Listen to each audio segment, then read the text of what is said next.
pessoal, tudo bem com vocês? Bem-vindos aqui a mais um vídeo no canal Eu Adoro Ciência. E a partir de hoje nós vamos falar um pouquinho sobre o Enem. E eu coloquei aqui para vocês uma lista dos principais conteúdos de biologia que sempre caem no Enem. E são ecologia, genética. Na verdade, esses dois conteúdos caíram em todas as provas desde a primeira edição. Ação antrópica ao meio ambiente, fisiologia humana, saúde pública, que engloba parasitologia, verminoses, bioquímica e biologia celular, zoologia, botânica, evolução e biotecnologia e engenharia genética. Então esses são os conteúdos que mais são cobrados no Enem. E para isso eu preparei uma edição de resolução de exercícios de provas anteriores do Enem a partir de hoje, para você que está se preparando, dar uma revisada, entender os conteúdos e ter mais ou menos uma ideia de como que é a prova do Enem. E alguns desses conteúdos tem aula aqui no canal, eu vou deixar aqui na descrição para você dar uma revisada enquanto está estudando.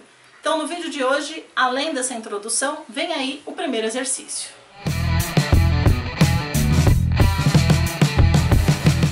Voltei, pessoal, e como o conteúdo de biologia mais cobrado no Enem é ecologia, hoje a gente vem com uma questão de ecologia que você acompanha aí na tela. A questão é da prova do Enem de 1999. Um agricultor que possui uma plantação de milho e uma criação de galinhas passou a ter sérios problemas com os cachorros do mato que atacavam sua criação. O agricultor, ajudado pelos vizinhos, exterminou os cachorros do mato da região. Passado pouco tempo, houve um grande aumento do número de pássaros e roedores que passaram a atacar as lavouras. Nova campanha de extermínio e logo depois da destruição dos pássaros e roedores, uma grande praga de gafanhotos destruiu totalmente a plantação de milho e as galinhas ficaram sem alimento. Analisando o caso acima, podemos perceber que houve desequilíbrio na teia alimentar representada por... E você confere aí na tela as alternativas com as teias alimentares representadas. Alternativa A, alternativa B, alternativa C, alternativa D e alternativa E. Bom, pessoal, eu coloquei aí para vocês na lousa a sequência dos seres vivos na ordem que ela aparece aí na questão. E ele fala de uma teia alimentar. Mas teia a gente sabe que é um conjunto de cadeias alimentares. E a gente tem que saber, antes de tudo, como que funciona uma cadeia alimentar, qual é o nível trófico de cada um desses seres vivos e, no caso dos animais, qual é o seu hábito alimentar.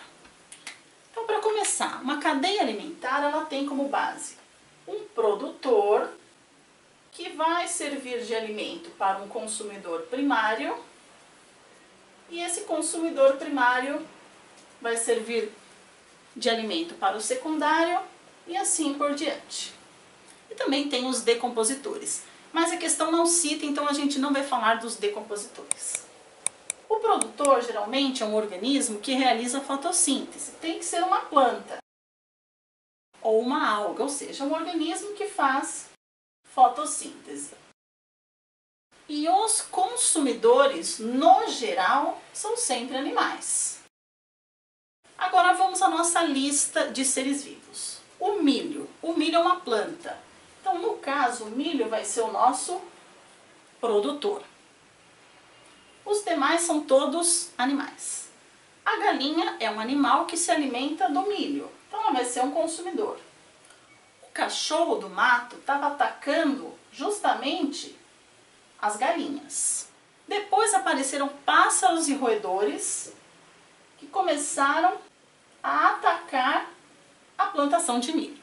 Exterminaram-se tudo isso, apareceram os gafanhotos que deram fim na lavoura do agricultor. Agora, pessoal, a gente vai ter que organizar esses seres vivos em uma cadeia, em uma teia alimentar. Então, como nós já sabemos quem são os produtores e quem são os consumidores, já fica um pouco mais fácil. O produtor que nós temos nessa teia é o milho. E o milho vai servir de alimento para quem? Bom, ele fala que os pássaros e os roedores atacam a plantação, os gafanhotos acabam com a plantação e por fim a galinha fica sem alimento. Então a galinha também se alimenta do milho. Só que ele diz que tinha um problema com os cachorros do mato, que atacavam a sua criação. Qual criação? A criação de galinhas. Então aqui a gente tem os cachorros do mato. Agora vamos continuar, temos que incluir todos esses seres vivos. Já colocamos o milho, a galinha e o cachorro do mato. Faltam os pássaros, os roedores e os gafanhotos. Ele diz que os pássaros e os roedores começam a atacar o milho. Bom, e o agricultor disse que pássaros e roedores começaram a aparecer depois que ele eliminou os cachorros do mato. Então, portanto, esses animais eram controlados também pelo cachorro do mato, certo? Porque ele não percebia que o milho era atacado enquanto os cachorros do mato estavam ali. Agora tem os gafanhotos. Os gafanhotos acabaram com a produção de milho do agricultor. E eles só apareceram depois que o agricultor acabou tanto com os pássaros quanto com os roedores. Portanto, os pássaros também se alimentavam dos gafanhotos. Para quê? Para manter essa cadeia em equilíbrio. Então, no caso, nós temos a seguinte teia. O milho é o nosso produtor, os pássaros, os gafanhotos, as galinhas e os roedores são os consumidores primários. O cachorro do mato, quando se alimenta da galinha e do roedor, ele é um consumidor secundário.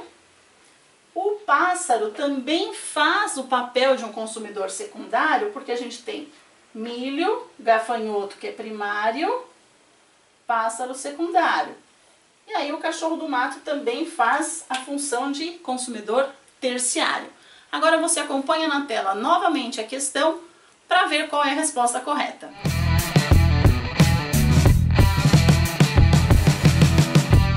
E aí, gente, a resposta correta dessa questão é a alternativa B. Então, cadeias, teias alimentares e a ecologia em geral tem muito valor na prova do Enem. Se você quiser aprender um pouquinho mais, tem conteúdo aqui na descrição e eu vou deixar algumas aulas também aqui no card. Muito obrigada por terem assistido essa aula até aqui. Se curtiu, dá um joinha no vídeo, se inscreva aqui no canal, ative as notificações para não perder e até a próxima aula.